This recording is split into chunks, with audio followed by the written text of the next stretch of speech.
History That Doesn't Suck is a bi-weekly podcast delivering a legit, seriously researched, hard-hitting survey of American history through entertaining stories. If you'd like to support HTDS or enjoy bonus content, please consider giving at patreon.com/history that doesn't suck.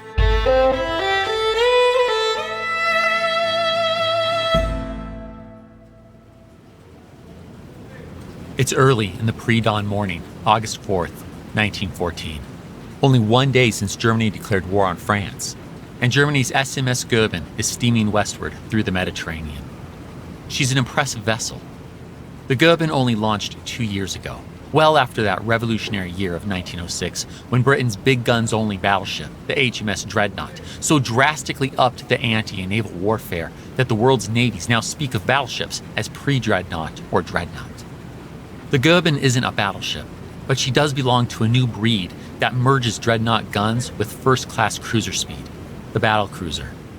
And as the morning dawns, the commander of the state-of-the-art 23,000-ton German warship, the 50-something dark-haired rear admiral of French immigrant descent, Wilhelm Souchon, is pleased to see his objective in the distance, Philippeville, French Algeria. Approaching the city, Wilhelm has the Goeben slow down.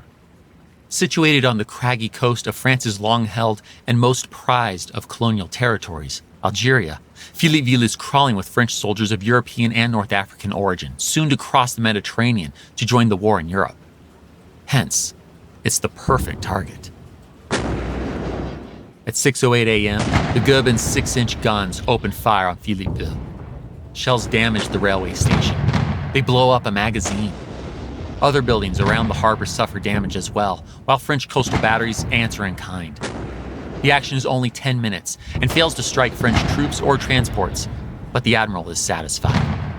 This will do for now. The mighty battlecruiser steams off to rendezvous with the one other German warship in the Mediterranean, a light cruiser called the SMS Breslau, which just hit the Algerian port city of Beaune. Yes, this was a coordinated attack. All the admiral's idea. The two German ships are now steaming east to the Italian island of Sicily. That's about 500 miles, though. So as we travel, let me give you the full details on Admiral Wilhelm Souchon's situation. At 2:35 a.m. this morning, Berlin instructed him to head to the Ottoman capital of Constantinople. See, 2 days ago, on August 2nd, the German and Ottoman Empire signed a secret treaty. But it's only a defensive alliance against Russia, and the Ottomans aren't rushing into war. Thus, Berlin hopes that the protective presence of the all-powerful SMS Goeben in Constantinople's waters might encourage their new ally to take action. But Wilhelm was already so close to French North Africa that he decided to carry out his pre-planned attack there first. With that done, he's ready to lead this two-vessel squadron to the Ottoman capital. They'll need to refuel for this long voyage, hence the stop at Sicily. But additionally, the admiral must also be mindful of another new challenge now that war has broken out: enemy vessels. It's now 10:34 a.m. The Goeben's crew spies two gray masses on the distant horizon. It's soon clear that they're British battlecruisers, the Indomitable and Indefatigable. Damn it. The admiral wonders if his nation is at war with Britain yet. Well, better safe than sorry. To battle stations. The British and German ships charge right at each other. They're soon passing, but neither fires nor salutes. Then, the two powerful British warships turn about. Do they intend to strike? No. Britain's First Lord of the Admiralty, Winston Churchill, has ordered these two battlecruisers to shadow the Goeben. But the German admiral doesn't know that, and he isn't about to risk his crew, especially as the HMS Dublin joins the chase. Wilhelm pushes his stokers to fire the Goeben's already imperfect boilers as hotly as they can for hours on end. Incredibly, they manage to outrun the pursuing British and lose them in the mist that night. The next morning, August 5th, the Goeben makes it to Sicily's port city of Messina. But Wilhelm receives a cold greeting. Though part of the Triple Alliance with Germany, Italy has cited German aggression and declared neutrality. Therefore, this is no longer a friendly port. Officials give the 50-something admiral 24 hours to depart. He loads as much desperately needed coal as possible, but it's not enough. He arranges for a coal-carrying cargo ship, a collier, to meet the Goeben and the Breslau somewhere at sea. It's now 11 a.m., August 6th. Soon departing Sicily, the admiral receives a message from the German naval staff. Quote, "At present time, your call, Constantinople, not yet possible for various reasons." Close quote. Further word from Berlin also informs him that the Austro-Hungarian Navy won't help yet either. Meanwhile, Britain has declared war. In other words, Wilhelm's friendless, portless, and low on fuel in a hostile sea. Seeing no other options, the admiral decides to lead his 2-vessel squadron to the Ottoman capital anyway. He'll just hope the unwelcoming situation changes before he arrives. Nearly the moment the German vessels enter international waters, Britain's light cruiser, the HMS Gloucester, is on the tail. Day gives way to night, and for a while, 4 British armored cruisers join the hunt, but back off before the sun rises on August 8th. Not the Gloucester, though, and at 1:35 p.m., one of her 6-inch guns fires at the Breslau. The German vessel answers in kind with salvos. This, it seems, is enough. The Gloucester backs off. Confusion overtakes the British Navy in the Mediterranean for 24 hours as war with Austria-Hungary becomes official. Meanwhile, the German vessels steam into the Aegean, where, on August 9th, they gratefully meet with the collier and take on coal. But still, they must make it to Constantinople. They're picking up British radio signals. That means their hunting foe isn't far behind. It's now the afternoon of August 10th. The Goeben and Breslau maintain 18 knots as they steam into the Dardanelles. The German crew takes note of the Ottoman Empire's crescent-bearing banners fluttering above the historic forts on either side of the Europe and Asia dividing strait. But the Germans still don't know what's going on diplomatically. Are they welcome here? The German warships come to a stop.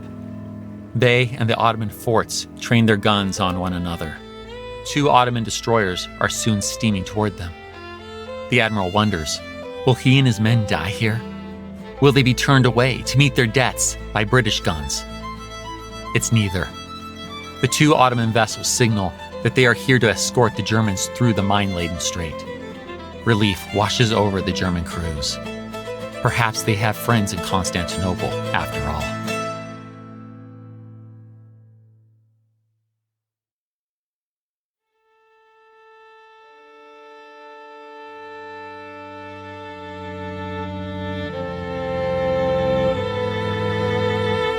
Welcome to History That Doesn't Suck.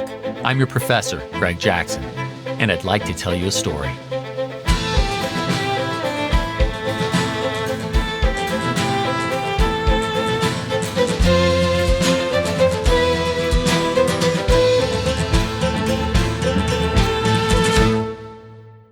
There was a good reason for Admiral Wilhelm Souchon's brief disinvitation to Constantinople.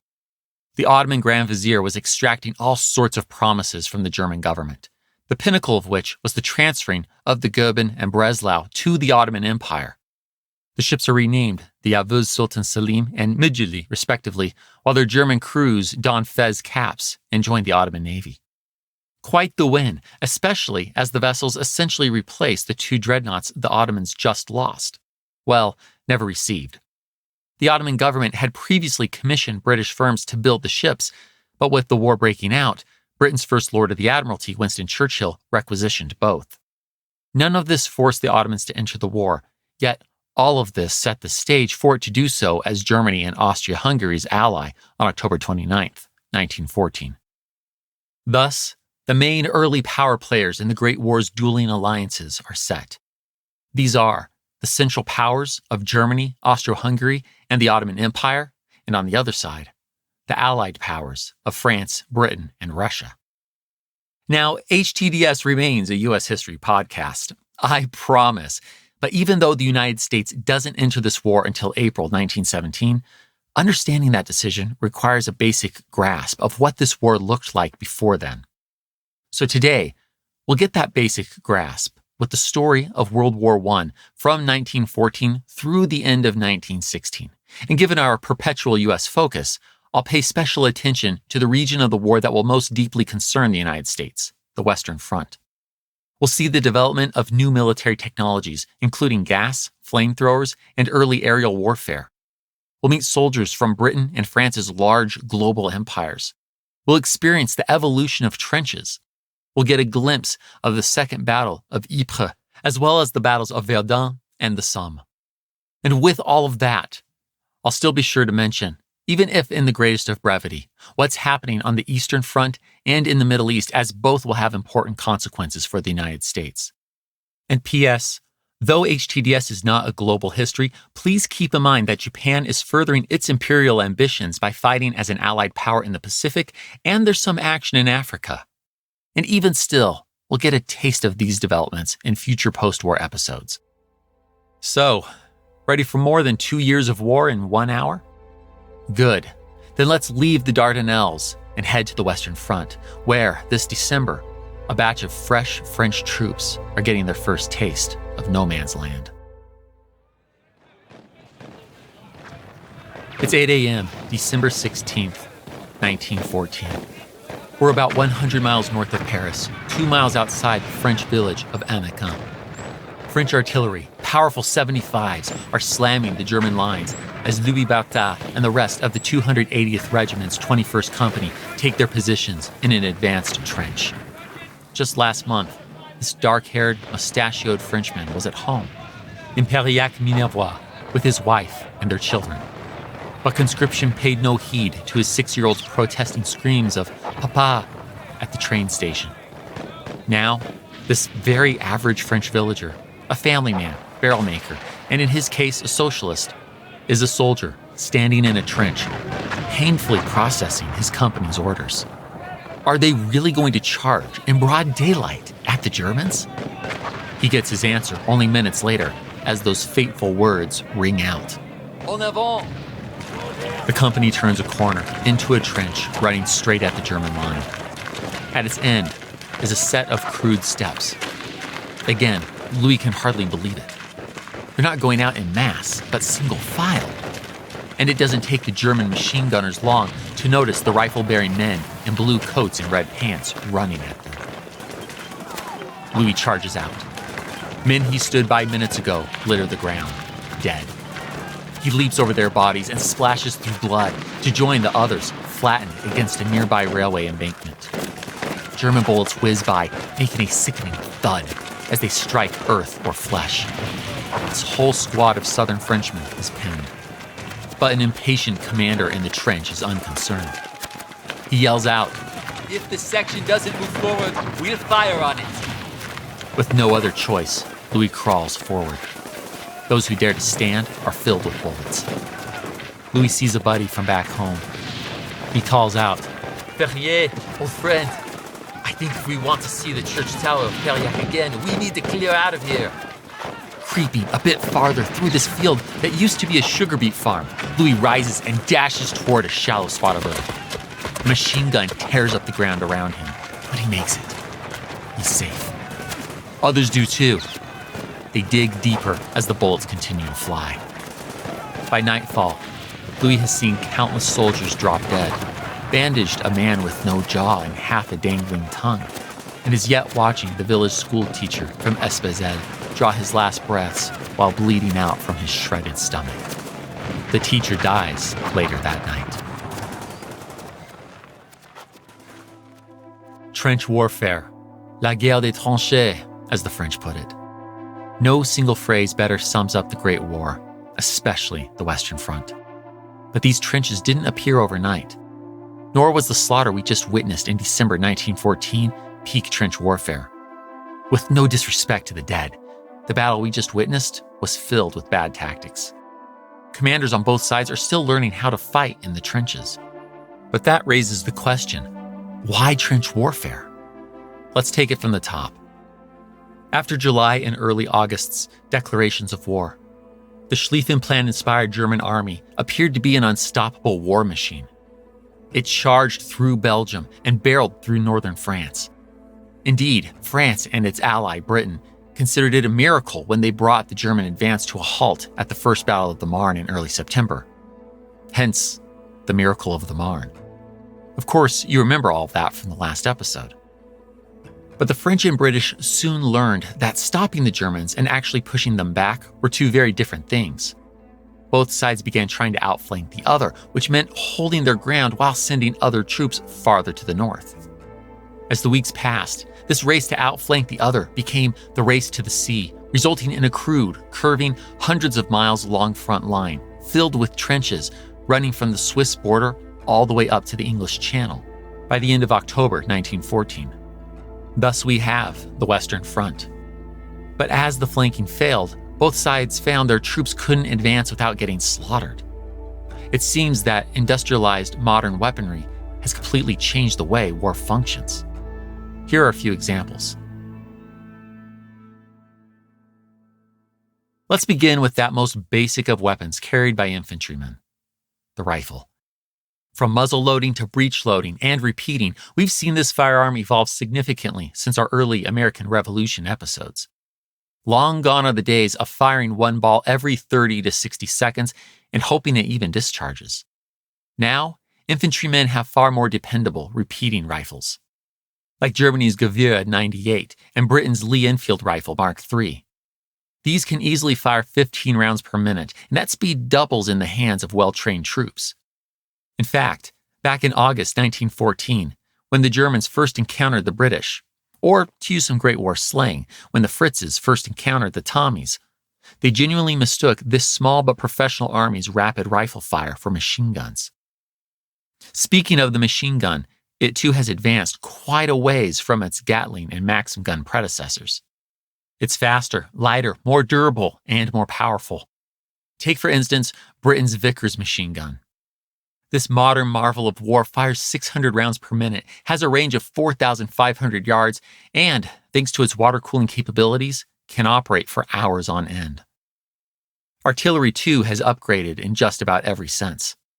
Let me remind you that before Louis Berthat charged out of that trench with his fellow French infantrymen, or fellow poilus as they're called, in a nod to their unshaven, hairy state and early 20th century masculinity, French 75mm field guns were already pounding the German lines. Though invented in the twilight of the last century, this relatively light cannon, often called the French 75, or le 75, truly belongs to the 20th century. The French 75 combines an impressive recoil mechanism and rapid action breech design that allows it to fire at an incredible rate over its 12,000-plus yard range. Even lighter and faster is Sir Wilfrid Stokes' take on mortars.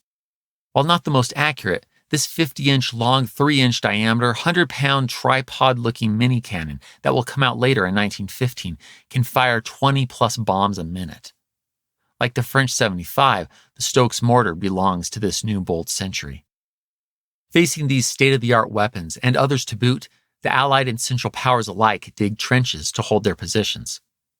Initially, they think it's a temporary measure, but soon realize this will be the way of things.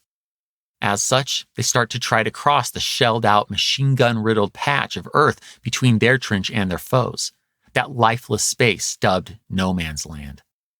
They learn from their mistakes. Mistakes like sending Louis Berthat's company over the top one at a time in broad daylight from the same spot. But the tuition bill is steep. As we enter 1915, the Western Front has seen 300,000 men die and another 600,000 wounded. Yes, nearly 1 million casualties already. But with the new year, this war's young soldiers will meet even more new tools of death, unlike anything ever seen. It's a windy afternoon, April 22nd, 1915. We're at the edge of the Western Front, in West Flanders, Belgium, just beyond the town of Ypres, where troops from the global French and British empires, as well as their local Belgian allies, are passing another tedious day in their curving line of trenches that bulge into those of the Germans. In military terms, such a bulge is called a salient. Now, salients have unique defensive challenges, but this one is particularly important. Losing it would give the Germans access to French ports and the English Channel. Somewhat uniquely, then, the Allies can't afford to lose Ypres. All that said, today seems calm enough. Until about 5 p.m., that is. Carried by the breeze, a greenish-yellow cloud now fills the air over a few miles of the salient's north side. Specifically, a long section of trenches held by the French 45th from Algeria, as well as a division of older French reserves, the 87th Territorial. The men start to feel congested, and their eyes sting. No, more than that. Eyes, nose, mouth, lungs, all of it burns. Every single man, be he European, Arab, or Berber, Christian or Muslim, a youth of the 45th or an older soldier of the 87th, it doesn't matter. They flail about, drop to the ground, and let out shrieks as they cry out for water. Close to the cloud but outside its reach, Colonel Henri Modac looks on in horror. A young Arab soldier within the cloud screams out to him, "Colonel, those bastards have poisoned us!" Complete desperation grabs these poor souls. With their eyes and every inch of their respiratory systems quite literally scalding inside of them, the blood-spitting soldiers scramble from the trenches, more desperate for water than scared of German bullets.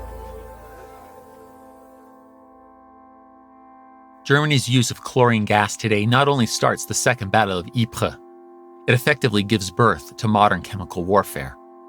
In the months to come, both sides will use chlorine, and other gases will follow.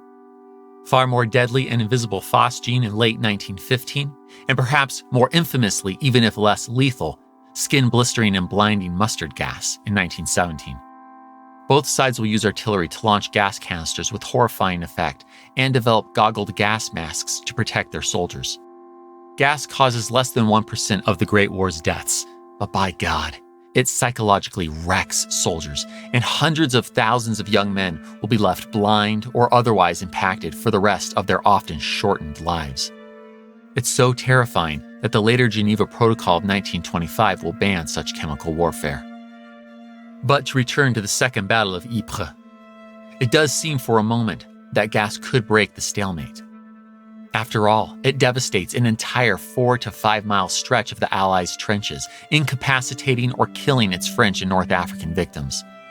But this isn't the turning point that German leadership hoped for. Between their own troops' shock at seeing the gas's horrifying effect and the unyielding courage of the Canadians to the French right, the Allied line doesn't give. The salient will shrink by the time this one-month battle ends in May 1915, but it won't break. A last aspect of this first large-scale gas attack worth noting is the global force we just met at Ypres. Frenchmen alongside Arab and Berber North Africans with Canadians to their immediate right. This is but a few short miles of trenches, yet we have soldiers from 3 different continents. The vast majority of the several tens of millions fighting in Europe are European, true, but the presence of non-Europeans at a given battle isn't unusual either. Over the course of the war, France mobilizes some 500,000 men from its colonies to fight in Europe. These colonial troops, often called troupes indigènes or tirailleurs, are heavily North and West African, but not exclusively. On one occasion, our favorite poilu, Louis Berthat, even bumps into black colonial troops from the French Caribbean island of Martinique. Nor should we forget the uniquely uniformed Zouaves. Typically French citizens from French Algeria, many of these European descent troops had never set foot on European soil before the war. And of course, we can't forget that global motley crew, the French Foreign Legion. They too crossed the Mediterranean to fight for France. Britain is likewise relying on its empire. Between 1914 and 1915, roughly 140,000 troops from India battle on the Western Front. The Indian Corps is withdrawn from Europe that second year, but 800,000 of them continue to fight against the Ottoman Empire in the Middle East. And be it in Europe, the Middle East, or elsewhere, the sun-never-setting empire is also supported by the sweat, blood, and tears of 650,000 Canadians, 210,000 Irish, 416,000 Australians, 125 New Zealanders, including a Maori contingent, as well as Newfoundlanders and South Africans, both black and white. These global soldiers, including Christians and Muslims, the latter of which largely ignore the Ottoman Empire's call for jihad, choosing instead to fight fiercely for the Allies, are often a huge percentage of a given colony or dominion's population. For instance, 38% of all 20 to 40-year-old Australian males join the fight. So this is a very real sacrifice.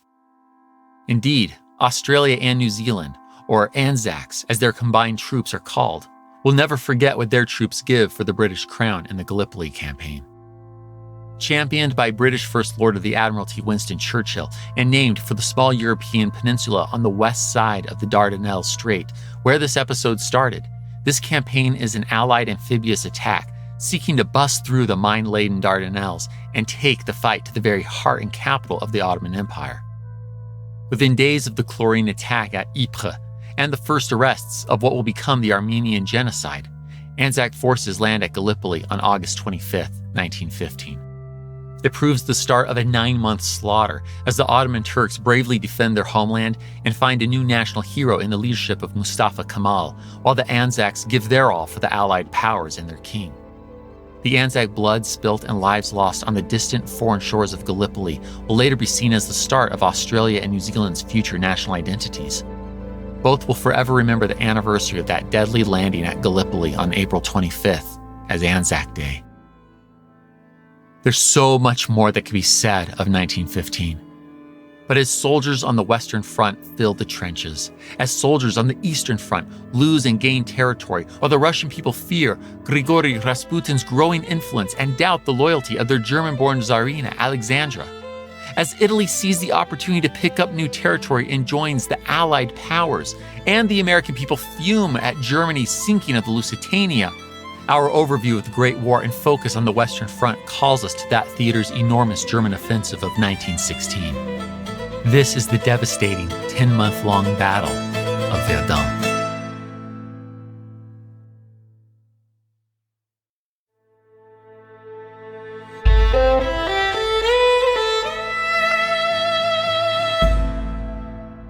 We now enter the year 1916. It's been just over a year since the start of the Great War, and 2 million soldiers, brothers, sons, and fathers, are dead. As Europe's men disappear to the front, women, or in some cases in France, colonial men, take their places in factories or other parts of the workforce. Of course, civilian life has its own challenges, particularly for those living in occupied areas like the Belgians and French on the Western Front. Some are refugees, others are forced to work for the enemy, all while children go hungry. And for all of this death and destruction, the stalemate of trench warfare has yet to budge. But General Erich von Falkenhayn believes he has the answer.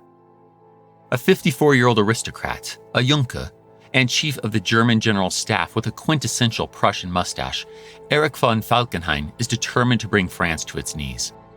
Now, he would really prefer to strike at Britain.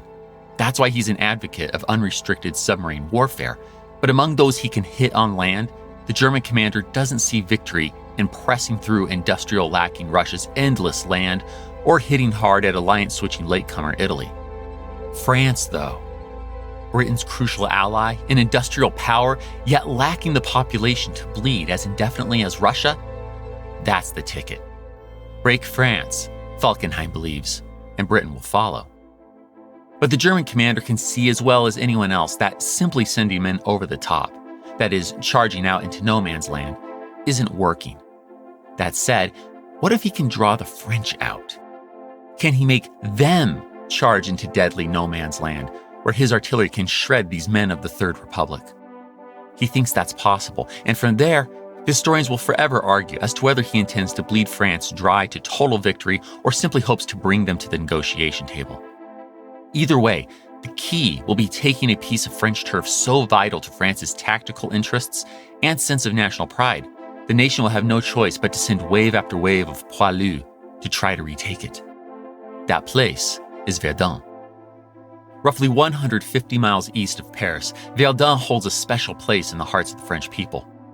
For all the bad memories of the Franco-Prussian War, this fortress city among the hills and ridges of the Meuse River withstood the attacking German alliance for 10 weeks.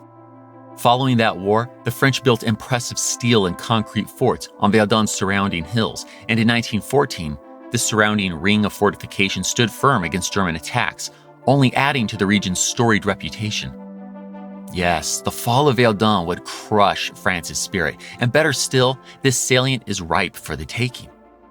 Given its quiet nature since 1914, France's commander-in-chief, Joseph Joffre, has left Verdun with few forces and has taken several guns from its forts for the Champagne offensive.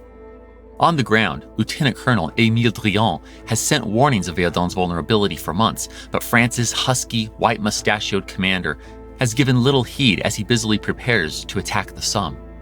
German planes flying reconnaissance missions have taken note of these vulnerabilities, though. Sounds like Verdun is just the place for Erich von Falkenhayn's plan. For Unternehmen Gericht, Operation Judgment. It's a cold but beautiful morning, February 21st, 1916. We're in a snow-covered forest, Les Bois de Caux, roughly 10 miles north of Verdun, France. Two blue-clad French infantrymen, poilus, are teasing one another as they crank away on a coffee grinder. Between the grinding and chatter, their corporal is just starting to wake. And that's when it happens. The bombardment seems to rearrange the earth itself. Trees shatter into splinters, stones fly, and divots appear in the ground. Meanwhile, the poilus respond to this artillery barrage in a manner that only hardened soldiers could. As they dive in their dugouts, they curse the Germans for not waiting until after their morning coffee. A fair complaint, with the exception of a short tactical break, which the Germans take only so the French will come out and show where they're hiding. This barrage of 80,000 shells fired by 1,220 guns lasts for 9 hours. It's now approaching 4 in the afternoon. The shelling has stopped. The popular author and politician in command of the 56th and 59th Battalions of Chasseurs, Lieutenant Colonel Émile Drian, rises. The attack he's feared and warned of is here. Thank goodness some reinforcements have arrived in the last few days, and luckier still that heavy winter storms delayed this German attack. But will that prove enough? There's little time for the colonel to wonder as a poilu comes running up to him, hollering, "Voilà les Boches!" Ah, Boche. French Great War slang for German troops. The aging colonel grabs his rifle and joins his men. Such action is uncharacteristic for men of his rank, but that kind of leadership is exactly why the poilus under his command affectionately call the colonel Father Drian, that is, Père Drian. He rallies his young chasseurs, reportedly calling out, "We are here, this is our place, they shall not move us out of it." Tight, organized groups of gray-clad Germans advance across the newly arranged, divoted, and tree-stump-covered ground. Rifles crack, grenades fly. Hand-to-hand combat ensues, and perhaps most terrifying of all, the Germans spit sustained streaks of fire up to 20 yards in length with flamethrowers. Though the Germans introduced this innovation about a year ago, it's here, at Verdun, that the flamethrower sees its first systematic and widespread use. Fighting only stops with the dark of night. Commanded by Emperor Wilhelm II's son, Kronprinz Wilhelm, Germany's Fifth Army continues forward in the days to come. It's not unchecked, though. Bad weather slows them, and they're understandably cautious as they advance over ground without clearly marked trenches. Of special note, however, is the self-sacrifice of Père Drian and his 2 battalions. Though his warnings were ignored, despite knowing the odds were so against him, he had his wedding ring mailed to his wife that same morning. He and his 12,000 to 18,000 poilus defend their position ferociously through the following day. By the time the sun sets on February 22nd, only 70 of them are still standing. And among the fallen is their beloved colonel, their father, Père Drian. He'll rest eternally in those very woods, right along with the majority of his boys. In the following days, the French 51st puts up a strong fight, as do Algerian Zouaves and Moroccan tirailleurs from the 37th African Division. Many of these various soldiers, these Christians, Muslims, and the secular republic's non-believers from 2 continents, likewise make the ultimate sacrifice here. But on February 25th, the exhausted German 24th Brandenburg Regiment can hardly believe their prize. They cautiously approach one of Verdun's most noted fortifications, hill-topping Fort Douaumont, only to find its entire defensive force consists of less than 60 older reservists, the territorials. Talk about a win! German newspapers shout this success across the fatherland. French newspapers, by and large, know better than to report it, though the devastating news still travels. Thus it is that the Germans now hold a ridge a mere 2 miles from Verdun itself. With a sizable divot in the salient's line north of the city, French commander Joseph Joffre is tempted to cut his losses, to reorganize defenses behind Verdun. But he can't. Not only is Verdun a source of French pride, but his failure to listen to Pétain and the colonel's subsequent death, martyrdom in the eyes of the nation, has made Verdun his new political nightmare. It must be held at all costs. And this is when Philippe Pétain enters the story. Ah, Philippe Pétain. Years from now, he'll become one of France's most controversial figures. But we won't get ahead of ourselves. Today, we begin simply by noting that he isn't your typical French commander. A humble farmer's son who opted for a military career, the brass of Republican France appreciate his non-aristocratic background. They do not, however, care for his sarcastic wit. Nor did they appreciate in the years leading up to the Great War his faith in the power of artillery over that of a zealous infantry. Thus, by 1914, then 58-year-old Philippe Pétain's peacetime career appeared stuck at the rank of colonel. Then war came, and within 2 months, he was a general. Philippe's reputation and command both grew in the next year, as he saw success at Artois, yet showed remarkable concern for the lives of his men. But well and good as all of that is, General Joseph Joffre has one major reason for selecting Philippe Pétain to take command at Verdun. He's available. Or he would be, if someone could find him. Not to worry, Philippe's aide-de-camp knows how he likes to pass his downtime. After 5 hours of scouring Paris's brothels and hotels on the night of February 24th, his search concludes at the Hôtel Terminus near the Gare du Nord, where the almost 60-year-old general is in bed with one of his favorite ladies, 38-year-old Eugénie Ardon. Philippe reports to Verdun the next day, the same day the Germans take Fort Douaumont. Philippe starts his new command by instructing his officers to stop sending the poilus out on deadly, pointless counterattacks. Now, the only attack of a clear tactical advantage is to be gained. See, unlike pretty much every other French general, Philippe wants to play defense rather than offense. Here at Verdun, he's going to push his long-held and often scoffed-at belief that artillery is better than sending out the infantry. The Playboy general intends to make good use of the salient's forts, maintaining what he calls a line of resistance that the Germans shall not pass, while letting them come to his booming artillery. Hold up, that's German General Erich von Falkenhayn's plan. I guess two can play this deadly game. Philippe knows infrastructure and supply lines will be key. He divides the salient's lines into sectors, which are connected with phone lines. He places the poilus on an 8-day rotation, which keeps them fresh and in as good of spirits as anyone can be at the front. As reinforcements pour in, eventually swelling to 500,000 men, Philippe modernizes the supply line, swapping out horse-drawn carts for 4,000 engine-driven trucks.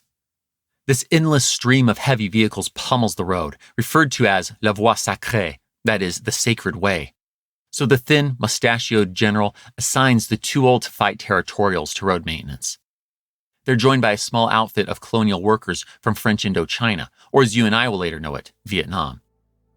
But as Philippe improves supply lines and receives reinforcements, the German offensive continues. In early March, they take the village of Douaumont. Of note, among their poilu prisoners is a young wounded captain named Charles de Gaulle. Literally soldiering on, the German Fifth Army presses hard on the hills of the Meuse River's west bank. Big artillery, mortars, gas, machine guns, and flamethrowers all carry out the work of death. By the end of March, Verdun's already produced 90,000 French and 80,000 German casualties. Nor is the fight staying on the land. It's also spread to the sky. It's an unspecified day in the early months of 1916. Jean Navarre is soaring over Verdun. When the Great War started, pilots in planes and zeppelins alike focused mostly on reconnaissance, even if they dropped the occasional bomb or fired a gun at their flying rivals. But while reconnaissance remains an important job, the skies have grown more dangerous. Germany's various models of Fokker-Eindecker monoplanes have interrupting gear that synchronizes machine guns to fire through the propellers, while France, still developing the same tech, has mounted machine guns on the top wing of their Nieuport biplanes. But the war won't wait for France to catch up. Here at Verdun, aerial warfare is starting to hit critical mass. Pulling on a string to engage the machine gun on his top wing, Jean fires at his German foe. This is but one of his 257 engagements at Verdun. A gifted pilot, Jean has, on occasion, downed 2 combatants in a single day, and over the course of his career, will down 11 planes. Between his growing kill count and ability to navigate close-range combat, or dogfights, he numbers among those elite pilots referred to as an ace. Nor is he the only one here. Though early in his career, a young German pilot at Verdun will one day surpass Jean's notoriety.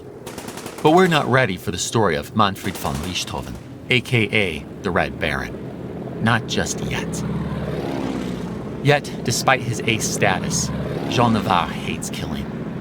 More than anything, he prefers to break the rules by performing daring, dangerous aerials to entertain the poilus below. He knows all too well that, in many cases, he's giving these men in the trenches the last smile of their lives. The mincing machine horrors at Verdun continue. Yet, defense plane Philippe Petain's line is holding. Newspapers throughout France and the world shout the name Petain.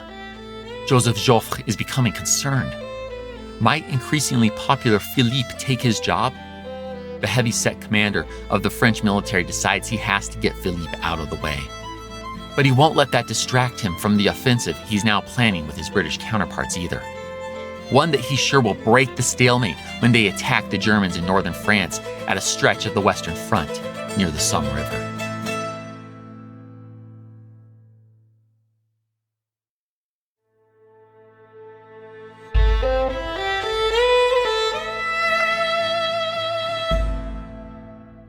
We've now reached the summer of 1916.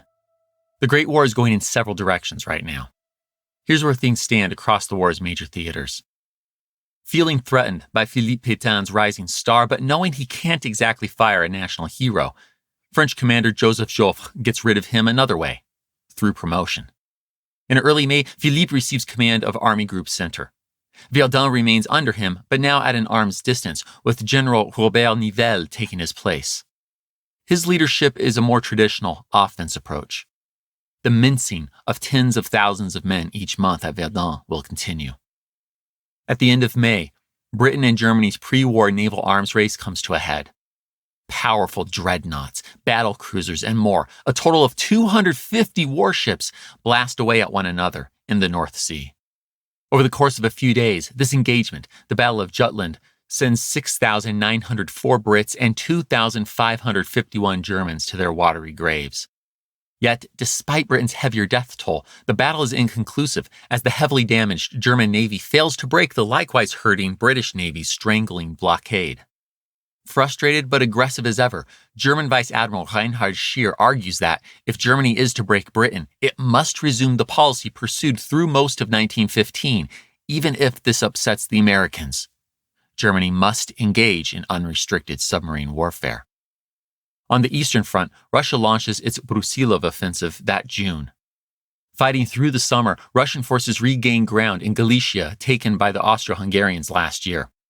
It will prove the greatest Russian success of the war.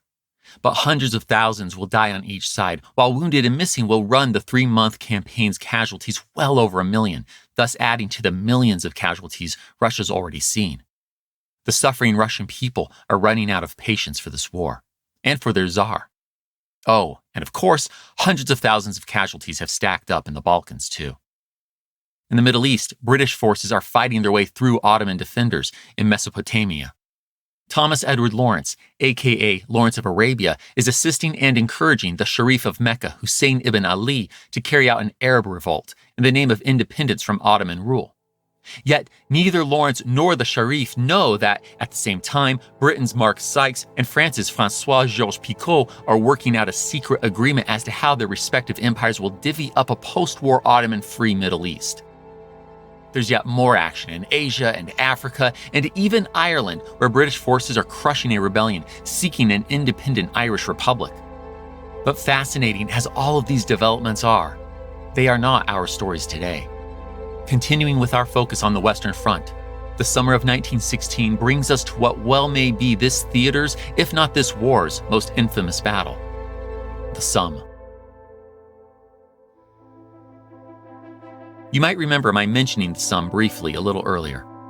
Yes, this is the major offensive that French commander Joseph Joffre was busily planning so many months ago when Colonel Émile Tréant was sending warnings of Verdun's vulnerability. The wheels started turning back on December 29, 1915, when the new commander-in-chief of the British Expeditionary Force, Field Marshal Sir Douglas Haig, met with his French counterpart. They dreamt up a joint Franco-British offensive to hit the Germans in northern France, in Picardy, near the Somme River. The choice of location was French-driven and more convenient than strategic. This is simply where the Western Front defending British and French armies bump into each other. They decided to strike the following year, in 1916, when their allies Russia and Italy would likewise do so. The thinking here is that, if pummeled from the south, east, and west, Germany won't be able to meet the needs of the moment by moving troops from one front to the other, as was its practice thus far. Okay, not a bad idea. But as we know, General German Erich von Falkenhayn beat them to the punch with his offensive at Verdun in late February 1916. Nonetheless, the Franco-British plan was not to be deterred. They adapted. With hundreds of thousands of poilus heading to Verdun, the Somme would remain a joint effort, but become significantly more British than French. Thus, Field Marshal Sir Douglas Haig and the British Fourth Army's commander, Sir Henry Rawlinson, do much of the planning. Now, these two have their differences, but to appreciate those, we need to talk about what trenches now look like for a second. Remember earlier in the episode when I said that trenches would evolve? Oh, that they have.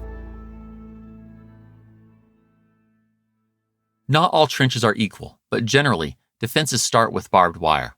Not a little barbed wire, a lot. Many soldiers survived the machine guns, gas, and mortars only to charge across no man's land and get caught in barbed wire like a fly in a spider web. Killed by a bullet or simply exposure, their corpses might hang here and rot in a weeks' or months-long battle. Past the wire is the front-line trench. It's deep enough for a soldier to stand and is likely lined with form-maintaining and bullet-catching sandbags. Meanwhile, the trench itself should zigzag or curve so that, if taken, the invading force can't enfilade the defending soldiers. Those defending also have various types of armaments here. Other trenches break off from this one. Forward into no man's land, we might have saps, which are small paths for spying or launching an attack, and they're quite dangerous. Whereas several hundred yards behind the front, we have the support trench filled with supplies and reinforcements ready to move to the front. Several hundred yards farther back still is the reserve trench. More men and supplies are here, but if we need them, it means the front line has been taken and it's time to regroup for a counterattack. Finally, these three rows of trenches have to be connected, and this is done by crisscrossing them with communication trenches. In short, trench systems are now as complex as a small town, which is why soldiers often name trenches just like streets, with names from back home, of course. Don't picture the trenches as being classy, perfectly safe, or comfortable, though. Soldiers could be well out of sight of the enemy, chatting away when a perfectly placed mortar suddenly ends a life. Nor is the enemy the only concern. Sandbags fail or are in short supply. It rains, snows, or just turns out that the water table is high, and soon a soldier might be knee-deep in water. That water then mixes with blood and other bodily fluids of the dead, and now a scrape on the knee is a life-threatening infection. In fact, forget the scrape. Just stand in the water long enough and your soaked feet will start to bloat, decay, and possibly need some degree of amputation. Appropriately enough, that condition's called trench foot. Oh, and don't forget the rats. Lots of rats. That all said, let me now slightly contradict myself with greater nuance. While both sides experience the hell of trench life, Allied trenches tend to be rougher. The Germans, as the invading force, wisely settle in for the long haul. They're more likely to dig deeper, impressively reinforced dugouts, pour concrete, and, I kid you not, even run electricity and bring in bunk beds. That kind of awesome, almost indestructible several-line trench system is what the Germans have at the Somme.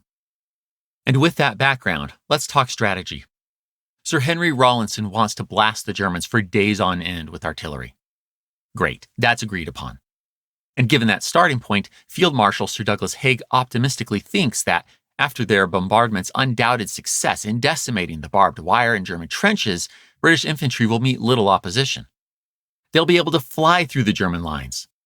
They should do so then, paving the way for the British cavalry, which will charge through and into the country beyond. Henry's less sure. It's his Fourth Army that will charge out, and he'd prefer to, quote-unquote, bite and hold. By this, he means take the Germans' first line, hold it, meet the likely counterattack, then proceed in a slower, steady fashion. This might be more reasonable, particularly since, after more than 500,000 casualties to date, much of the small professional army with which Britain started the Great War has given way to recruits in Secretary of State for War Lord Kitchener's volunteer, quote-unquote, new army. Grouped in what are called PAL battalions with local friends, they could use more training. In fact, maybe Henry's more measured expectations are still too optimistic. Well, we'll soon find out. It's about 7 a.m. on a warm summer's day, July 1st, 1916. British artillery is pounding the 14-mile-long German line between Gallipoli and the Somme River to the south. In fact, this bombardment has been going on for a week straight, with over 1,000 British guns unleashing more than 1.5 million shells. But right now, the bombardment is especially fierce because soon, 3 divisions of the British Third Army will mount a diversionary attack at Gallipoli as 14 divisions of Sir Henry Rawlinson's Fourth Army carry out the main assault. Yes, the British offensive is about to begin. 7:20 a.m. An incredible explosion echoes across the lines as chunks of earth fly into the heavens, and a 130-foot wide crater opens under the German redoubt at Hawthorne Ridge. It's the work of the Royal Engineers 252nd Tunneling Company. The German redoubt and soldiers alike disappear. But with 10 minutes left before the main attack, it also lets the Germans know that the British assault is nigh. 7:30 a.m. The signal sounds. From across miles of trenches, British troops pour into no man's land. While not all, many soldiers, particularly the inexperienced PALS battalions of the new army, are walking. They do so with official blessing. After all, the expectation is that their week-long bombardment has destroyed the barbed wire and otherwise decimated the Germans. Further, many of these men, some older reservists, aren't in the best shape to be carrying heavy packs in the heat. They're struggling, but soon, many will be dead. Relying on hastily made and poorly performing shells of too small a caliber anyway, the British bombardment hardly scratched the Germans in their concrete dugouts. It rarely even broke the wire. So now, German machine guns and artillery roar into no man's land, shredding the British divisions. With the exception of a few, like the Ulster 36th on the British left, few units even break through German lines. Some who get close enough are greeted by flamethrowers. Even as French General Ferdinand Foch's divisions down by the Somme join in, it's clear today will not be the envisioned decisive Allied victory. By the end of the day, 19,240 British lie dead. Total British casualties are 57,470. The numerous PALS battalions means that communities across the British Empire lost hundreds upon hundreds of their brothers, sons, and neighbors today alone, generally by 12 noon. These towns will never forgive the leaders behind this disaster, especially Field Marshal Sir Douglas Haig, or as many will forever know him, Butcher Haig, or more pointedly, the Butcher of the Somme. Across both sides, over 1 million men become a casualty of war before the Somme offensive ends in November. Also of note, the Somme debuts yet another new military innovation, the tank. The next month, in December, the Battle of Verdun finally comes to an end as well. Across its 300-some-odd days, more French soldiers than not take a turn here, as they do indeed hold this salient with a determination that ils ne passeront pas. That is, they, the Germans, shall not pass. Verdun claims more than 700,000 victims, of whom 305,000 are dead or missing.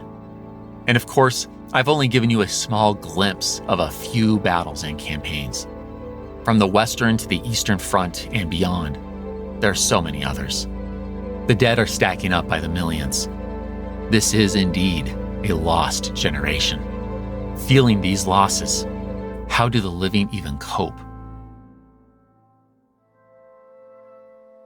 Back in May 1915, after the Second Battle of Ypres, Canadian physician and Lieutenant Colonel John McCrae lost a friend. This death inspired the young doctor and colonel, then serving in Flanders, Belgium, to write a poem. In it, he captured the jarring contrast soldiers experienced here and in northern France as they fought and died amid the beauty of the defiant red poppy. A delicate red flower that, despite the shells and bullets, always grows back, even as crosses marking the dead spread across those same fields. But while capturing this haunting beauty, the colonel, speaking for the dead, also asks the reader to take up the fight, that their deaths might not be in vain. His poem will prove timeless, enduring well into the 21st century and cementing the red poppy as the symbol of the Great War, of coping with such devastating loss by remembering the fallen. The poem is called In Flanders Fields. Let me share it with you. In Flanders fields, the poppies blow, between the crosses, row on row, that mark our place. And in the sky, the larks, still bravely singing, fly, scarce heard amid the guns below. We are the dead. Short days ago, we lived, felt dawn, saw sunset glow, loved and were loved, and now we lie in Flanders fields. Take up our quarrel with the foe. To you, from failing hands we throw the torch. Be yours to hold it high. If ye break faith with us who die, we shall not sleep, though poppies grow in Flanders fields. Our author will join the very war dead for whom he speaks. Colonel John McCrae dies in January 1918. Appropriately, he's laid to rest in northern France, where red poppies grow. Thus, after well over 2 years and millions of dead, the war remains undecided. It's an ongoing contest as we enter 1917, with both sides feeling the drain of lost resources and lives, a drain pushing the Russian people to revolution. Germany will decide it has to beat Britain on the seas, and therefore must resume unrestricted submarine warfare. But as Germany pushes harder, the new commander of the French military, Philippe Petain, will carefully guard the lives of his poilus. When asked why he's so passive, the French general will give a simple answer. J'attends les chars et les Américains. I am waiting for the tanks and the Americans. History That Doesn't Suck is created and hosted by me, Greg Jackson. Episode researched and written by Greg Jackson. Additional research by Kelsey Dines. Production by Airship. Sound design by Molly Bach. Theme music composed by Greg Jackson. Arrangement and additional composition by Lindsey Graham of Airship. For a bibliography of all primary and secondary sources consulted in writing this episode, visit htdspodcast.com. HTDS is supported by fans at patreon.com/history that doesn't suck. My gratitude to you kind souls providing funding to help us keep going. Thank you. And a special thanks to our patrons whose monthly gift puts them at producer status. Amanda Bragg, Art Lang, Ben Kelly, Beth M. Christiansen, Bill Thompson, Bob Drazovich, Brad Herman, Shannon Stewart, Charles and Shirley Clendenden, Chris Mendoza, Christopher Cottle, Christopher Merchant, Christopher Pullman, David Aubrey, David and Holly Cottle, David DeFazio, Durante Spencer, Dex Jones, Donald Moore, Henry Brunges, James Black, Janie McCreary, Jeffrey Moots, Jennifer Magnolia, Jessica Popick, Joe Dobis, John Frugal Dougal, John Keller, John Ridlevich, John Schaefer, Juliana Taper, Karen Bartholomew, Kristen Kenny, Kyle Decker, Lawrence Neubauer, Liz McNeil, Mark Ellis, Matthew Mitchell, Melanie Jan, Mitchell Umbright, Mike Healy, Natalie Brewer, Nick Navoda, Ogade Khan, Paul Borowski, Paul Goringer, Rich Miller, Rick Brown, Roberto Asenzi, Sarah Trewick, Sean Pepper, Scott Slaymaker, Sharon Thiessen, Sean Baines, Sue Lang, The Creepy Girl, Thomas Buck, Thomas Stewart, Tisha Black, Todd Kine, Tony Hurst, and Victoria Bennett. Join me in 2 weeks, where I'd like to tell you a story.